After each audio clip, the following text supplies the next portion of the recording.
تو سن 2000 میں عمرے سے فارغ ہو کر ایک عرب دوست سے میں نے کہا مجھے کوئی جیپ دو جو پہاڑوں کے اندر جا سکے، تو اس نے مجھے ایک ٹرک جیسی جیپ دے دی۔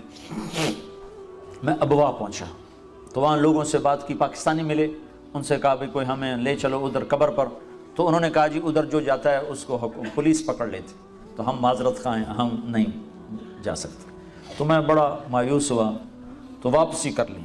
تو ایک پیٹرول پمپ پہ پھر میں نے گاڑی کھڑی کروا دی، روک، پھر کھڑے ہو گئے، پھر میں نے دعا مانگی، یا اللہ میں نے بڑا سفر کیا ہے، مجھے پہنچا دے وہاں تک۔ تو ایک گاڑی پیٹرول ڈلوانے آ کر پیٹرول پمپ پہ روکی، تو میں نے جیسے ڈوبتے کو تنکے کا سہارا، میں نے ایک ساتھی سے کہا اس سے بھلا پتہ کرو۔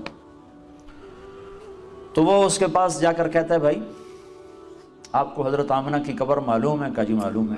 آپ ہمیں لے جا سکتے ہیں؟ کہا نہیں، ادھر پولیس پکڑتی ہے۔ آپ کہاں سے آئے ہیں؟ کہا جی ہم پاکستان سے آئے ہیں۔ اچھا تمہارا نام کیا ہے؟ کہا جی سلمان، یہ افضل۔ وہ میں گاڑی میں بیٹھا تھا، وہ اس کا کیا نام ہے؟ ابھی اللہ کا بھی نظام چلا رہا ہے۔ کہنے لگا وہ اس کا نام طارق جمیل ہے۔ وہ کہا ایسے ہوا طارق جمیل، وہ جس کی کیسٹیں چلتی ہیں یہ وہ ہے؟ ہاں یہ وہی ہے۔ اچھا اس کی کیسٹ تو میں ابھی اپنی گاڑی میں سن رہا ہوں۔ کہا میں تمہیں لے چلتا ہوں۔ انہیں گاڑی وہاں لاک کی اور ہمارے ساتھ بیٹھ گیا۔ کو 5 کلومیٹر ہم سڑک پہ چلے، پھر اندر اترے اور 5 کلومیٹر اندر، 5-10 مجھے یاد نہیں ہے، ایک تو منزل کو پانے کی شوق میں راستوں کا خبر نہیں تھی، دوسرے راستے تھے ہی کوئی نہیں، پہاڑوں کے اندر ادھر ادھر پتھروں سے ٹکر، جھاڑیوں میں پھنسے، الجھتے ایک تھوڑی سی کھلی جگہ آئی، وہاں اس نے گاڑی روکی، پھر ہمیں لے کے پیدل چلا، پھر ایک پہاڑ پہ چڑھا، اس پہاڑ کے اوپر قدرتی ایک فرش بنا ہوا تھا، وہاں میرے نبی کی ماں سو رہی تھی۔ جنگل ویران سنسان، 1400 سال پہلے وہاں کیا حال ہوگا؟ 2000 سن میں وہاں حال ایسا تھا کہ میں دور دور تک انسان دیکھ رہا تھا، مجھے نظر کو نہیں آ رہا، پہاڑ کالے، سورج ڈوبنے کو تھا، تو ادھر افق پہ اندھیرا، ادھر پہاڑوں کی سیاہی، ادھر واقعہ سوگوار۔